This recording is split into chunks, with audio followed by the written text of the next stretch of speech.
Hello,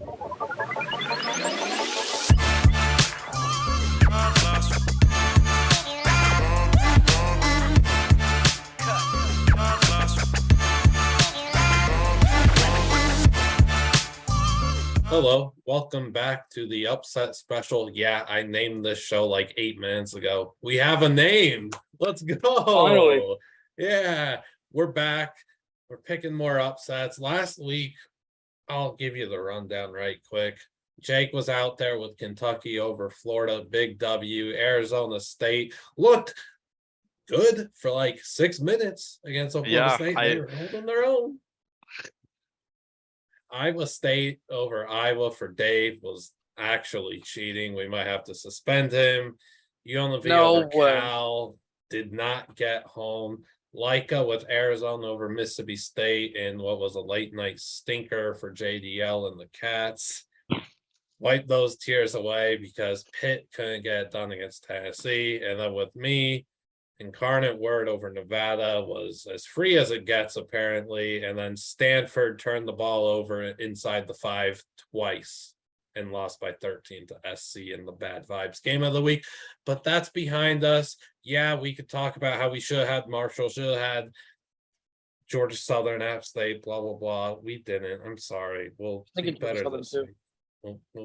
Yeah, you did definitely shout them out on the player prediction show and said that they're going to give Nebraska a run for their money. And we know I was definitely all over Marshall. So why'd we choke? We can't choke this week. Let's get on the wrong show.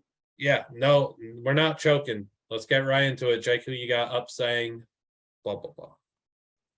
Oh, okay, all right. I'm going first this week. I just messed that up. Oh, Jake starts. He's the leader right now. He's got 2 wins, so he should start anyways. All right. Well, for my first upset pick of the week, I'm going with the Texas Tech Red Raiders over NC State in Raleigh. I really like the line. I believe it's only at plus 10 for Tech right now. Tech's been they played a really good game against U of H last week. Was really impressed with Donovan Smith, other than those couple little mistakes that he made. But I think that, if Tech can continue to put the ball in the air and, Taj Brooks had a really good game. I think if they just keep feeding him, Donovan Smith gets on a roll after replacing Tyler Shuck. I think that the Red Raiders really do have a good shot. The only thing is that it won't take long to determine if this pick is a good one or not. We'll see if we get really good Devin Leary or mid Devin Leary. So, we'll just have to see how that one works. But I'm not the biggest believer in the Wolfpack. They started out pretty slow, just barely got by Eastern Carolina. If it weren't for college kickers, they would have lost that game. So yeah, I'm going with the Texas Tech Red Raiders with my first pick. I love Donovan Smith. I love Zach Kitley, obviously. I personally think NC State's going to be in by like 15, 20 plus. I'm going back. I'm going back to the Fun Belt, baby. I think Liam knows what's coming. I'm going with South Alabama over UCLA. Nice pick. I think that I watched that because I watched as many games as I could last week. I watched pretty much the entire South Alabama Central Michigan game. And the way that Carter Bradley ran that offense and the way that their defense shut down Daniel Richardson and Lou Nichols had 15 carries for 20 yards. You don't do that to Lou Nichols. South Alabama really impressed me. UCLA, they won against, it was Bowling Green. Who was it? Alabama State. They beat in the second game. Yep. Yeah. A gauntlet. The real gauntlet. And I think South Alabama is going to be slept on. They're 2-0. And as we've seen, the Sun Belt is just suddenly the best conference in the country. And Liam, you knew this. And I just think that Carter Bradley is going to go into LA and just really show up. He's going to blows them out. But I could see it being like how Georgia Southern Nebraska ended, with them scoring late and then stopping DTR for the win. All right, that's one heck of a bold pick, and UCLA's non-conference schedule is such a gauntlet because Michigan decided to cancel the game for this year, and that's why UCLA actually has a good non-conference schedule. because a cupcake like Michigan ducked them. But dude, I like the pick. The line being at like 14.5, 15 caught my eye right off the bat. South Alabama's getting so much respect. They got dudes, man. Darrell Luter Jr. at corner is going to play in the NFL. Jalen Wayne's a stud receiver. Like, they've got a lot of talent. UCLA hasn't. I would truly say they have not played well in 2 games, but they've blown their opponents out because they're playing Bowling Green and Alabama State. You play your C game against South Alabama, who actually has a competent offense. We'll see what happens. But I think that's one heck of a bold pick. I guess I'll make my first selection. Of course, like you said, I'm 1-3. The one pick I got correct was the very first pick I made, and it was the Old Dominion Monarchs. And I'm taking them again against a team from their state, Virginia. They traveled to Charlottesville. I believe the line is like 9.5 or 10. But after seeing what Ali Jennings did to my ECU Pirates, I honestly think he can continue this. And it's a 2:00 kickoff in Charlottesville, not too far of a drive from Hampton, VA. And honestly, I could see Hayden Wolf and Ali Jennings producing some more magic. And I'm really liking the line, about 9.5, 10.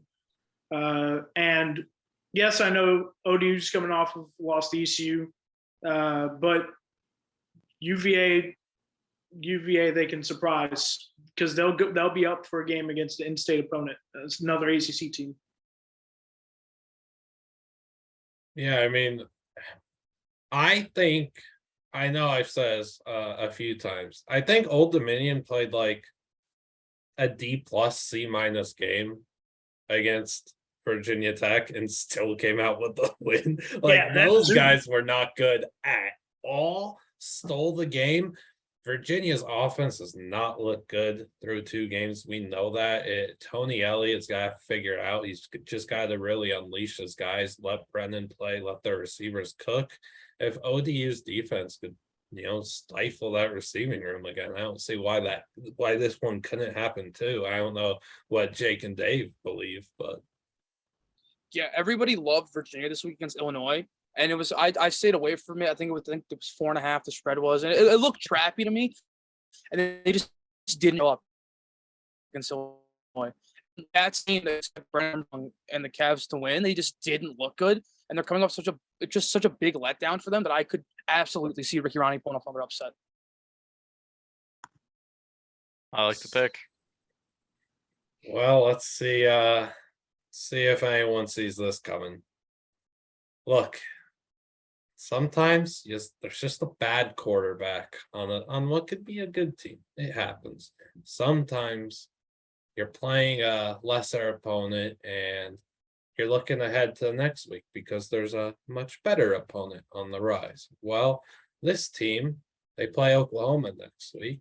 This team has a bad quarterback. Adrian Martinez, you're just not a good quarterback, man. Tulane gave Oklahoma a dang scare last year, lest we forget. I like Tulane. I really like them to beat Kansas State. At the very minimum, compete till the bitter end in this game. Adrian Martinez has done next to nothing in 2 games, and this is showing you the trust that Kansas State has in this not even super below average quarterback. The guy cannot play, and we know that. Deuce Vaughn's a stud. We all know that too, but when the ball isn't in Deuce's hands, that K-State offense does not move the needle, man. Adrian Martinez hasn't committed a turnover in 2 games this year. He's committing 1 or 2 for sure in this one. Tulane's offense as well just has so much juice on it. Playmakers everywhere. You've got the Watts brothers, Deuce and Fat. How can you not love them? Tyjae Spears at running back's a monster. I think they do a really good job of rotating backs and receivers too. Everyone's fresh. Michael Pratt's going to be taking the necessary steps to become a really good group of 5 quarterback. I like the angry wave, man. And it kind of scares me here because K-State revealed those beautiful helmets today. Mm-hmm. But all that means is it's one heck of a helmet battle in this one. Yeah, I mean it's a great uniform battle period. I like what you said though about Michael Pratt. He's, granted he hasn't played the best of competition this year with Alcorn State and UMass, but in the snaps that he has gotten, he's looked really good. I mean, a 70% completion percentage, regardless of the competition, means, you're hitting your targets. So, if they keep that rotating back by committee type of thing going this week and keep it effective, I think that they'll be able to move the ball against K-State. And K-State's really one-dimensional on offense. So if you can slow down Deuce Vaughn, you got a really good chance of beating him. But that is the thing, though, is can you actually slow down Deuce Vaughn? So who knows? That Tulane defense has not been tested in a really long time because we're in week 3s and they, as you said, played nobody. I gotta take the shot though. It's Adrian Martinez led football team. Like, how can you not take the shot? Yeah, I mean, no, and I've given Adrian Martinez too much stuff in the past, just for being an awful quarterback. So, they gotta have a letdown game. This might be a vibes game. It could be a vibes game very easily. ESPN Plus at noon. Well, that's noon a vibes Pacific. Game. Oh yeah, that's a vibes game. You'll see it break in during the commercial break for one of the games, and then you'll be like, oh, Kansas State's about to be upset by Tulane. It's not going to be talked about all day until it's like late in the fourth quarter. But yeah, I like the pick. For my second pick, I am going to be, oh man, okay. This one's a bit more fun. And I know for a fact you are going to hate this one, Liam. I'm just putting it out there. I'm picking Liberty over Wake Forest. I don't hate that. I hate that because I want Sam Hartman to have like the best year of his life. No, you know what? But... No. And you know what? Full respect to Sam Hartman. It's just I think Vanderbilt moved the ball a bit better than they probably should have been able to against Wake Forest last week. And Liberty they play a lot on the rushing attack. They play on the ground very hard. Kaidon Salter is very, very good on the ground, very good quarterback on the run. If you can get him out of the pocket, he's a threat there. So I do think that the Liberty Flames have the potential, and they're not getting enough respect, by the way. 16.5 points. That's disrespectful. But yeah, I'm going with the Liberty Flames over Wake Forest this week. Yeah, and if you want to do the whole look ahead thing, look who Wake plays next week. It's Clemson. That's a weird vibe game, honestly. I'm looking at it now, so I knew it was it's at 5:00. That's not good vibes at all. No, 5:00 Eastern start. That's just weird. I don't like that at all. Vibes are off. Yeah. Just got even better. I'm going just completely like not even really analysis anymore. It's just vibe. I mean, that's kind of how you got to pick these though, because like right now we're not really. This was a bit of an easier slate to pick than last week, and last week I just kind of said screw it and picked a couple at the last moment that I felt better than not about. But I think that Liberty is actually a decent pick, and I do not think that the line is giving them enough respect. It's such an intriguing pick too, because they had a really strong win last week against UAB that they did not get enough credit for. And then they play Akron next week. They're all in on this game. This is their biggest game of the year, obviously. Oh, shoot, never mind. I forgot they have BYU and Arkansas, too. And this is one of their biggest games of the year. It's their early part of the year Super Bowl. And Wake's got Clemson next. Yeah. And they want to prove themselves that they're just not Malik Willis's team. They want to, prove the good program in the games. And certainly wake people up. That 5:00 start, I don't like that. That's super weird. All right, I guess I'll go. My next pick.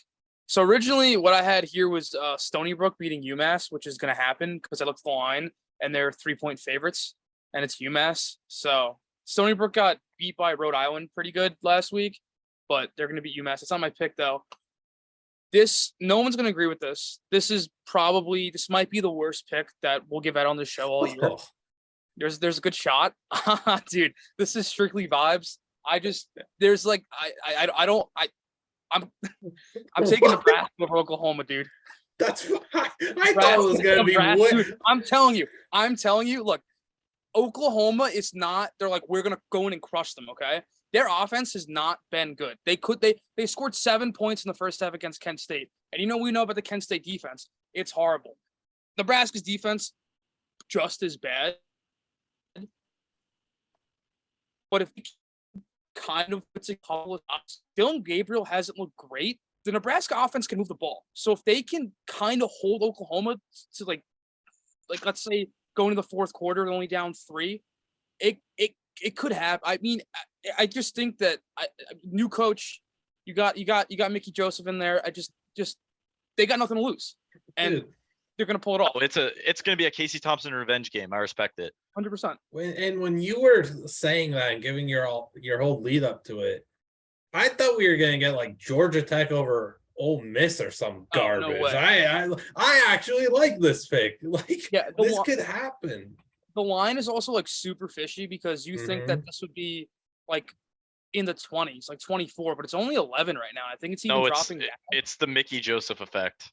Yeah, it's strictly a we got nothing to lose kind of game, and like everyone is so like I think that team, I think Nebraska has been like revitalized out of there. I just think that Mickey Joseph's going to get them. They're going to be hyped for this game, and Oklahoma's going to think it's a cakewalk. And it's time to flip the conversation from Scott Frost to Brent Venables. I just think that Nebraska can pull it off. Yeah, and I mean, what kind of the build up to this is the unfortunate situation that Mickey Joseph finds himself in. It's just not right that your first game has to be against OU. I compared it to when in Community, Troy walks into that room, he's got the pizzas in his hand, but everything's on fire. Yep. That's Mickey Joseph right now. Yeah. Scott Frost started that fire. So he's got to figure a way to put it out. If you could start to put it out with the competitive or even a win against OU, and we know that there's bad blood between these programs, congrats to Mickey Joseph if he wins this game, because he's Nebraska's head football coach when the 2023 season comes around. He's not, if he wins this game, it's his job. Like, nobody else is going to be able to take the job away from him. And if he's truly a guy that these players back, I don't see why Nebraska can't win this game. They've showed too much talent, and they've been held back by Scott Frost's ineptitude and bad luck and bad vibes. It's a new era, man.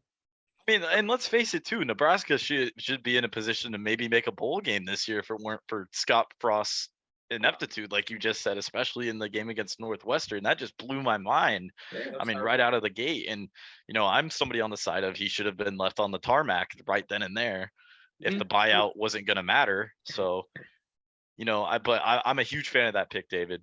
Massive respect. Yeah, and again, the Oklahoma offense, Dave, you said had 7 points at the half. How about they were scoreless with a minute left in the half? They didn't score till there were like 20 seconds left in the half against Kent State's defense. Yeah. How does that happen? How does that happen? They scored 33 points against Kent State's Swiss cheese defense. Yeah, I'm really not liking my preseason pick for Dylan Gabriel, quarterback of the year. I guess you can say he's not showing any golden flashes. Whoa. All right. And I guess I'll make my second pick. I kind of have a backup in case Liam immediately shoots this down like he did last week when I picked my initial second pick got shot down. But this is a P5 versus Group of 5 game in which the P5 team is on the road. They are double-digit underdogs, and they just beat a Big 12 opponent. I think you know where I'm going with this. Yeah. Rock Chalk Jayhawk. Kansas over Houston is my second pick, just off of how well they played against West Virginia. I really like Jalen Daniels and how he played, and how Kansas managed to find a way to win. Like, this is a game they definitely wouldn't have won last year. And they were close against West Virginia last year, lost by 6, and came back, won in overtime on Saturday. Rich Miller and Kenny Logan Jr. on their defense really played well. Of course, Kobe Bryant's ceiling interception was massive. Honestly, the win was massive for their program. And I think they could ride that momentum into Houston as a double-digit underdog and start season 3-0. It's very plausible. A large contingent of the transfer portal is going to very much dislike that pick. But I'm a fan of it. Kansas has, I mean, they've only played Tennessee Tech and West Virginia cannot seem to stop anything. But with that being said, I love Jalen Daniels. I said going into the season, he was a reason for hope in Lawrence. So I'm a big fan of the pick. Yeah, Kansas just has so many playmakers. Jalen Daniels and Devin Neal as your QB running back duo is tremendous.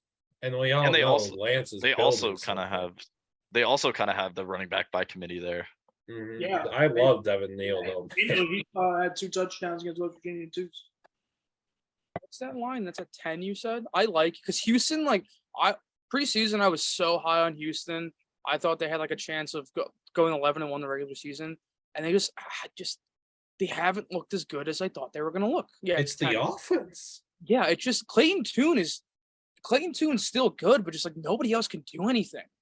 They're not finding enough ways to activate Tank Dell and get him the ball. I was going to say Tank Dell kind of is what has been making their, like, when they started to get going against Texas Tech late, it was really like Tune and Dell. You have to get Tank Dell the ball, and then Golden as a freshman looks outstanding too. They've got dudes. They're just not coaching well on the offense side of the ball. And look, UTSA really should have won that game against Houston. Houston should have won that game against Texas Tech, so they should be 1-1 regardless. There is no reason that you should ever lose that game against Texas Tech when you had them 4th and 20 in overtime. How you managed to lose that game? When that came up to MVP, that's one of the worst bad beats I've ever seen. That was horrific, man. And then you could just talk about their late game defense is the worst. The worst in the country. They have let Texas Tech and UTSA drive down the field in a split second to kick game tying fields. Why is that happening? I mean, even when Tech gave them opportunities last week to succeed, like Donovan Smith did not have like an amazing game by any metric at all. I mean, he made a couple mistakes that ended up in the hands of Houston, but Houston, they didn't do enough with what they were given. Mm-hmm. I look, Sack Av's tremendous. Derek Parris has been up there as one of the best defenders in the country. You can't lose a game where Derek Parrish has 4 sacks in it. How do you lose that game, man? It's unreal to think about.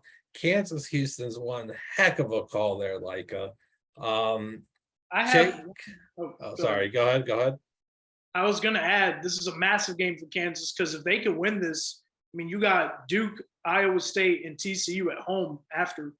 So you could potentially walk into Oklahoma looking really good, like record-wise. It sets up for Kansas, but they got to get this one.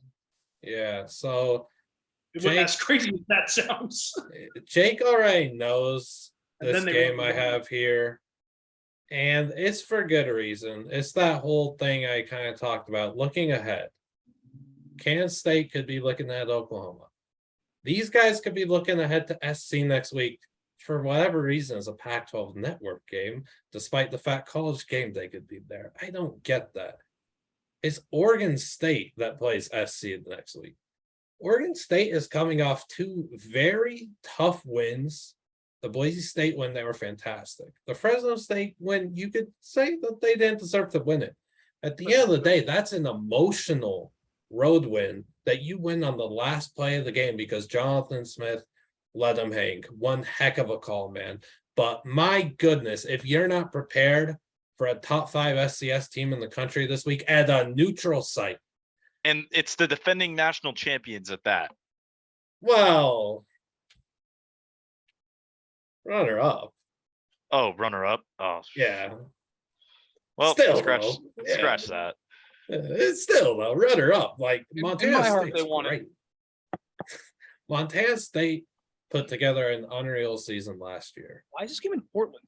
Yeah, that's enough. It's the vibes, man. Why is this game at Providence Park in Portland? I have no clue. And that's a 5 o'clock West Coast. Yes, and it's a Pac-12 network game, so who knows? That's a game that 6 people in the entire world have access to watching. So I love what Coach Vegan at Montana State has been able to build. Yes, vegan. I don't think he actually is vegan, though. The one thing I don't like here is Isaiah Afonso, the #1 running back in the FCS, still isn't healthy. I hate that because if Afonso was playing, I'd be so dang confident in Montana State going down to the wire here. But I'm just going to take the shot anyway. Like, they've got so many good players. Tommy Malott has been an incredible quarterback. Sean Chambers, Wyoming transfer, another quarterback. His rushing ability has been so big. He's running for like 11 yards a carry thus far.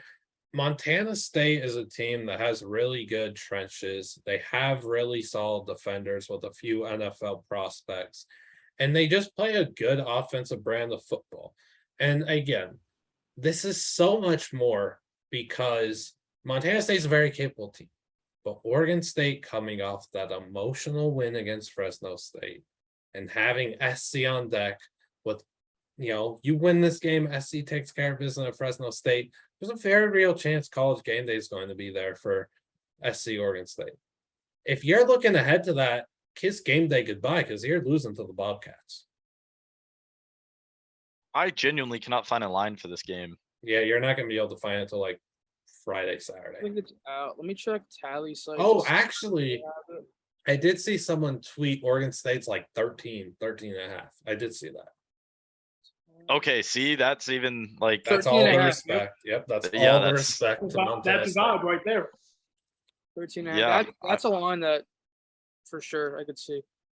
We didn't bring it up, and I don't think that none of our picks, but North Dakota State against Arizona is definitely an interesting one. That's too bad. It's hashtag non-upset. Yeah, I don't know if that's an upset. But the spread for that game, by the way, spread for that game's a pick 'em. Yeah, I just looked in Tucson. And NDSU was going to win that game. But dude, Montana State's offense, I don't know. I'm so excited for this game. I just hate that we have to illegally stream it on some garbage that's not going to work and buffer every 2 seconds because the Pac-12 network streams are ridiculously bad. But I mean, hey, I have the Pac-12 network here. I don't know why, but you're in College Station. Why do you have it, but the entire population of California doesn't have it? It's included with tuition, I guess. Oh my god! Some kind of cable. Unreal, man. But yeah, I want to give the quick recap of our picks. Yep. Okay. Well, since I went first, I have Texas Tech over NC State for my first pick, and then for my second pick, I have Liberty over Wake Forest. So I am anti-ACC this week. My first pick is South Alabama beating UCLA, and my second pick is the Mickey Joseph era, Nebraska beating Oklahoma. And for me, my first pick was the Old Dominion Monarchs over the Virginia Cavaliers. And second pick, Kansas Jayhawks over Houston Cougars. Tulane over Adrian Martinez. And Montana State over the Beavers' bad vibes. That's why I'm going with. There's going to be some angry Beavers out there in Corvallis. Shout out Angry Beavers. What a show back in the day. Hey, welcome to the upset special. Come for the vibes, stay for the analysis. I hope that we could get like, if we hit 4 this week, we're nuts. And this becomes a must-watch show for any college football fan. Actually, no. Already. This is probably, in my opinion, like the best week that we've had, just because of like how diversified our picks are. Like, I don't know if that makes any sense at all, but it just feels right. Yeah, I know for certain I'm going to be sad when I'm not able to pick an FCS over FBS team since I've done it all 3 weeks now. When that's not there, I'm going to be scrambling. Yeah. But yeah, if you're still watching, please make sure to like and subscribe. Would help us out so much. And please comment below what upset or 2 or 3 or 4 you see happening. There's already been 16 upsets this year, and we're only through week 2, man. 2007 2.0, it's happening. See you on the next one. Thank you.